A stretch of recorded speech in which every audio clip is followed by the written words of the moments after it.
Hello everyone, welcome to the Scarlet Report. In this video, I'm gonna show you how Erik Ten Hag was able to break Unai Emery's impressive 4-4-2 system. A 4-4-2 system that has decimated us at Villa Park in the first part of the season as we lost 3-1 to Aston Villa, and that has been a thorn in the backside of pretty much every other team that has met Aston Villa since then, as they clawed their way back into the top of the league from the 13th or 14th spot that they were in when Unai Emery first took over. Without any further ado, let's analyze. Okay, so let's talk about Unai Emery's 4-4-2 system. So Unai Emery plays a 4-4-2 system for two reasons. First of all, because it is a very good and well-balanced system that allows teams that are usually considered underdogs to hit above their weight. And also because it is actually the best system when you look at Aston Villa's roster when it comes to making the most out of the players that they currently have for this season. But the main issue with the 4-4-2 though, and the reason why it's considered more of a dinosaur system, is because current teams all over the world are playing with a lot of verticality. You know, a lot of teams are using, deep line playmakers and inverted wingbacks and inverted wingers, false nines, etc. And what that means is that a lot of teams are able to create a lot of verticality and a lot of passing options and triangles in between the lines, which renders the 4-4-2, which is a pretty flat, pretty horizontal system, quite ineffective in modern football. However, there are some managers like Unai Emery and Diego Simeone who are able to use 4-4-2 in a very sophisticated manner. So before we look at that, we have to talk about two concepts. And these concepts are the line of engagement and of course defensive line. And these two concepts work as levers in football tactics. Basically what the line of engagement means is just at which point do your strikers actually start pressing aggressively. And of course, your defensive line is where do your center backs position themselves on the pitch. And these are actually closely related, because if you have a high line of engagement, of course, you will have a high defensive line. And the opposite is true. So what did Diego Simeone do, for example? Well, what he did is, in order for him to make his team compact, what he did was pushing his defensive line pretty deep, mainly because he didn't have any fast center backs. As a result, his midfield line also comes in deep and narrow. This creates a lot of compactness. And of course, his strikers come in also deep and narrow because you want your players to be close to one another. Of course, this results in a very low line of engagement and very low defensive line.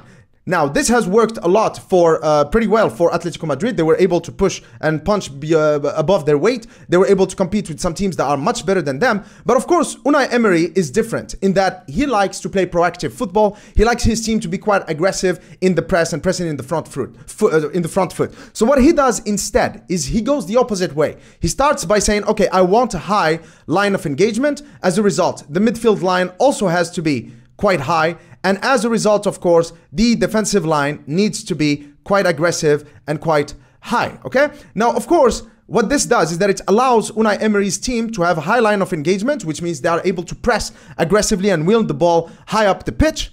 It also gives them the initiative to counterattack and score goals that way.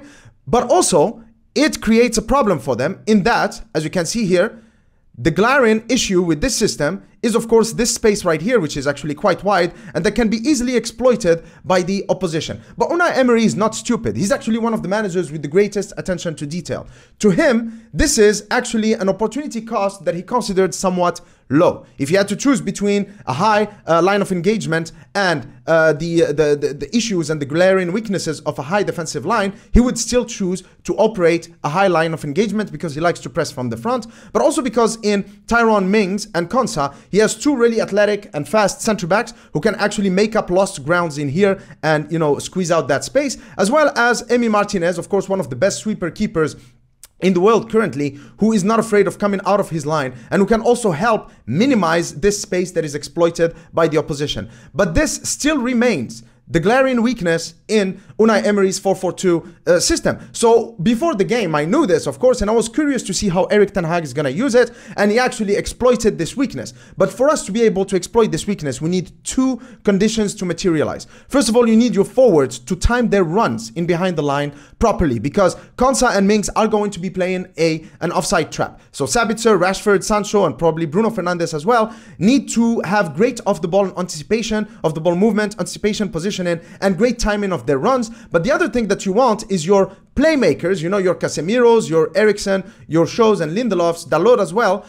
In deeper positions, you want them to actually have plenty of time on the ball so that they can raise their head, assess their options, and execute high quality passes. So how was Erik Ten Hag able to make and create a plan that exploits Unai Emery's 4-4-2 system? Let's look at some footage and let's analyze it. See you in a bit. All right, so now let's analyze some footage. This first sequence comes from a build-up play from Manchester United. Now, as you can see, first of all, you see that Diogo Dalot is in this position and Malacia is in the right back spot. This was right after Aston Villa were able to clear out a corner kick. So most of our players were not in the right position. But here, Dalot is going to do something amazing. So let's see what he does. Now, as you can see here, he's actually signaling to Malacia, just stay there, bro. Stay in the right back position. I am moving towards the center. And this is going to allow us to shape ourselves in one of Erik Ten Hag's favorite positions when it comes to the build-up. And it is to always build up with 3 defenders and then 2 or 1 players in the middle with all of the other players not on the screen. Now, what this does, as you can see here, you have the 2 lines of Aston Villa, the forward line and the midfield line over here, but they cannot press aggressively. Why is that? Because first of all, their strikers are outnumbered here. We can just pass it around them. In front of them, they have 2 technical players. And the other players that you can't see on the screen, the Eriksens, the Brunos, the Sabitzers, the Rashfords, they're all not on the screen. They are higher up. And so the midfield line also has to be worried about those players, because one pass to those players can result in overloads in those areas, hence leading to their defenders being outnumbered. What this does, however, is that it affords Lindelof all the time and space in the world. And remember how we talked about how that's one condition that needs to materialize in order for us to exploit the Aston Villa 4-4-2 system. Lindelof, of course, obliges one of our best ball-playing defenders towards Marcus Rashford. And then here, Emi Martinez just shows his value and the reason why Unai Emery is actually quite secure in playing a high defensive line is because he has a player like Emi Martinez who can actually just come out of the box and clear the ball into safety. Now we're going to look at another sequence. Now this is, again, Malacia. What is he doing here? He says left-sided centre-back. Sancho here is moving pretty high, taking McGinn with him. Therefore, also the players, as you can see, Christian Eriksen and Sabitzer are not here. They're actually high up the pitch as well. So they are taking Douglas Luiz and the Dunker with them. This leaves Casemiro with a lot of empty space here. So he receives the ball from Malacia. Look at how much time he has. You can't give a player the quality of Casemiro this much space and time. He actually needs, you know, half a second. And yet here you are giving him 3 seconds.